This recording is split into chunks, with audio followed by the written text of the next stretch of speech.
Será que One Piece conseguiu colocar um fim na sucessão de fracassos nas adaptações de mangás japoneses? Pois é, a nova série original da Netflix acabou de chegar na plataforma de streaming e as avaliações da audiência estão uma loucura. E a gente vai falar agora aqui no Cinepop. Será que esse rolê vale a pena ou não vale? Bora lá? Acho que é hora de acabar com isso.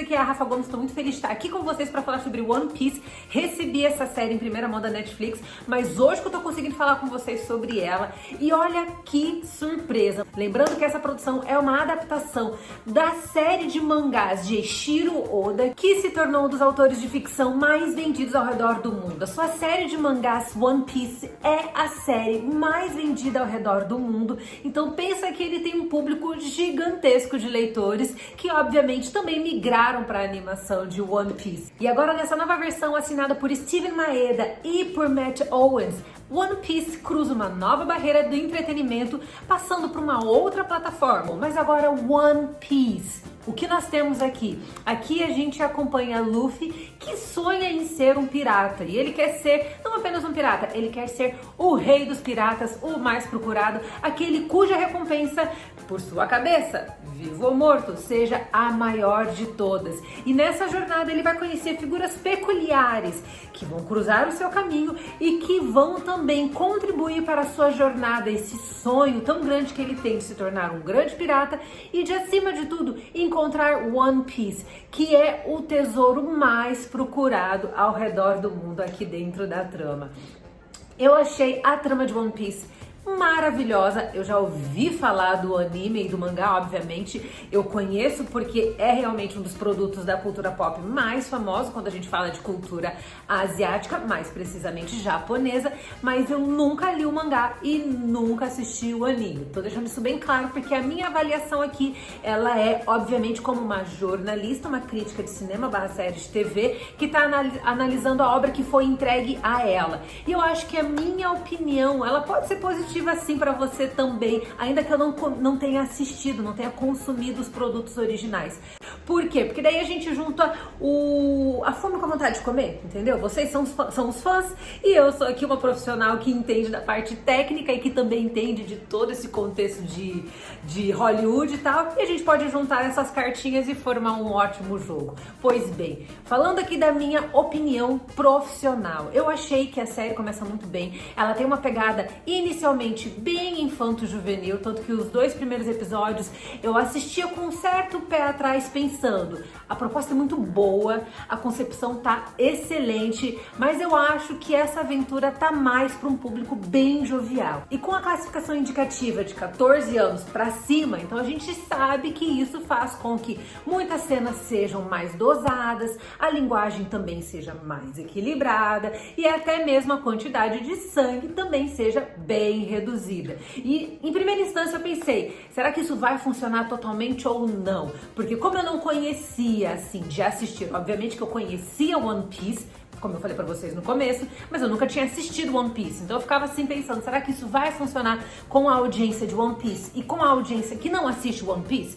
Eu tô aqui como uma pessoa que não era consumidora de One Piece, mas que se apaixonou pela franquia, porque eu achei a história em si muito bem entremeada, achei que os personagens casam muito bem, a proposta do tesouro não é a proposta mais nova do mundo, mas o que eu achei que torna One Piece tão especial não é nem a busca pelo tesouro em si, mas é a jornada até a busca pelo tesouro, porque ao longo desse caminho ele vai encontrando, eu tô falando aqui do Luffy, ele vai encontrando pessoas muito caricatas, pessoas muito peculiares e cada qual com histórias fascinantes que contribuem não apenas para a evolução da trama, mas também para o amadurecimento do personagem. Todo mundo que cruza com o Luffy acaba invariavelmente impactando na sua jornada pelo tesouro. Então, ainda que muitas dessas pessoas, esses personagens adjacentes que vão surgindo ao longo dos episódios, não continuem na trama de maneira fixa, eles impactam o personagem de maneira longeva, porque isso vai afetá-lo ao longo do processo em que ele tá ali com esse sonho de se tornar o maior pirata de todos os tempos e, é claro, também o dono e proprietário do tesouro One Piece. Eu achei a trama muito bacana, porque embora ela seja uma trama um pouco mais simples, todos os seus desdobramentos são muito mais complexos e os personagens coadjuvantes também são excelentes e todos eles no final do dia caminham sempre com uma mesma palavra em mente: sonho. Isso pra mim é muito fofo, porque a partir disso a gente tem uma série que começa a se conectar não apenas com o público infanto-juvenil, como eu falei pra vocês ali no começo, mas que aos poucos vai conquistando o público mais adulto. Então você consegue ver essa série conseguindo se comunicar com a galera de 14 anos, com a galera de 14, 15, 16, 17, 18 e começa a atingir a galera que tá na fase dos 20, dos 30 e até mesmo para mais de 30 anos. Eu tenho 34 anos com carinha de jovem, por favor, não me digam que eu estou com cara de velha.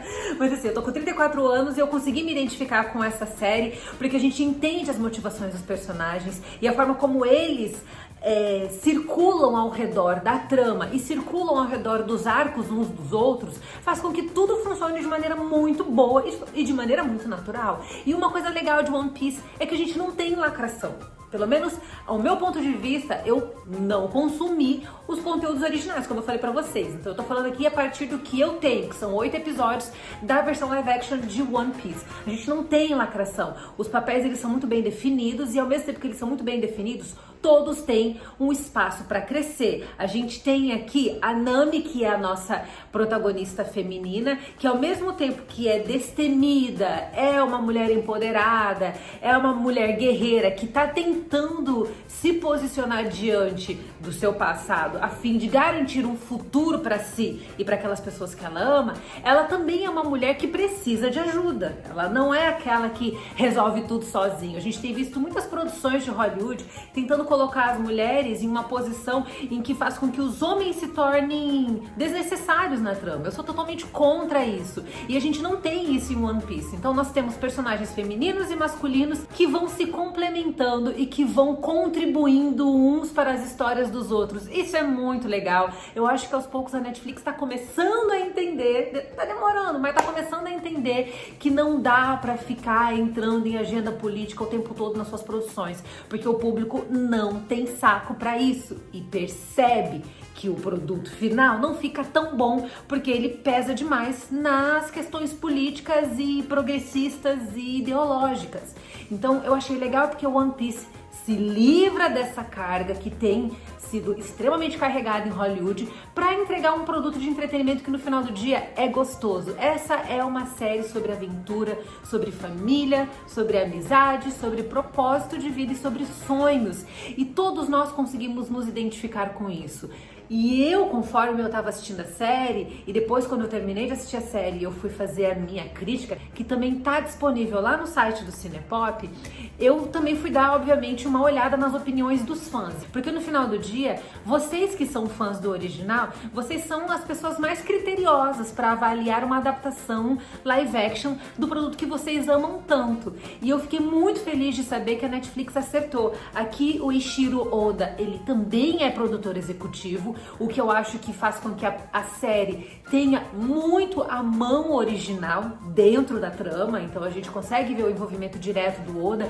O produtor executivo, um produtor executivo, falando de maneira mais geral, é extremamente importante para o resultado final de um produto em Hollywood. Então a mão do Eiichiro Oda, ela é presente ali e eu tenho certeza que isso fez com que a série ganhasse mais valor também diante dos fãs do original e o resultado é realmente cativante. Eu achei que os 8 episódios eles passam num piscar de olhos.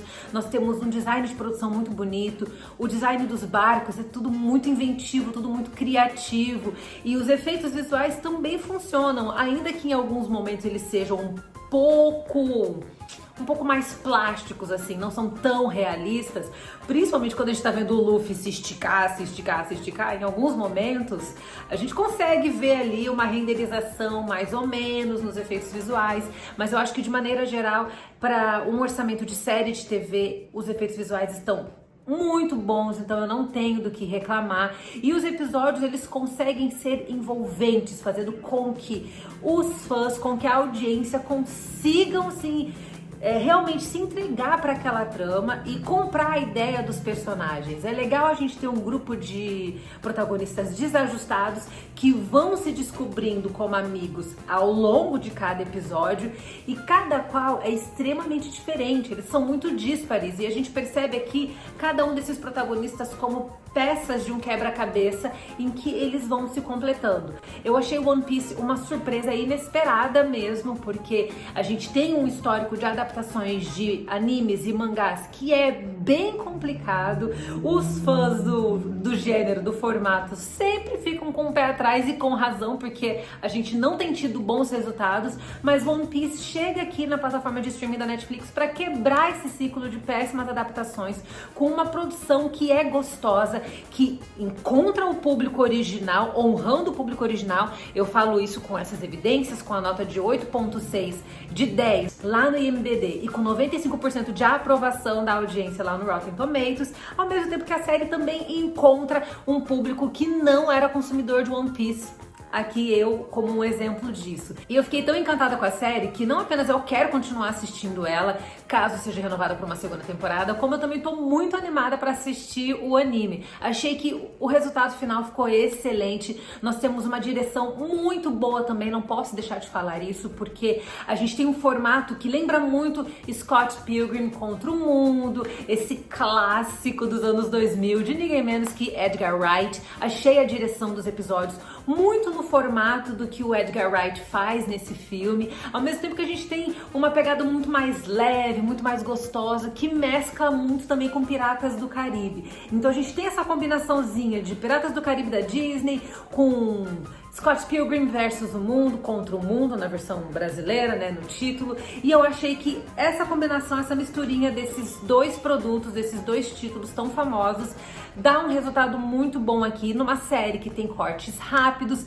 brinca bastante com o enquadramento e gosta de entregar esses quadros blocados, justamente fazendo uma referência tanto ao formato de quadrinhos como também ao formato dos mangás. Enfim, One Piece já está em exibição lá na Netflix, está disponível na plataforma de streaming, são 8 episódios. O primeiro episódio tem um pouquinho mais de 1 hora de duração, é um episódio um pouco mais longo, começa ali engatinhando, mas rapidamente ele alça voos altíssimos, então para um episódio de estreia é um episódio muito bom e eu tô animada. Será que a Netflix vai renovar One Piece? Gente, a série deu certo, os fãs estão amando, e agora eu quero saber de você. Você gostou de One Piece? Me diz aí o que você achou da minha opinião, o que você achou dessa crítica. Conta tudo aqui pra gente nos comentários e não se esqueça de acompanhar a gente lá no Instagram, no @sitecinepop, cinepop.com.br, e também não se esqueça de me acompanhar no Instagram, no @rafagomes, no TikTok, no @rafagomes, e também no meu canal, que é /Rafa Gomes Cinema. Meu canal tá um pouquinho parado porque eu estou cuidando de questões familiares, mas continuamos aqui. Se você gostou desse vídeo, dá o seu like e compartilha com todo mundo, e a gente se vê na próxima. Um beijo, tchau!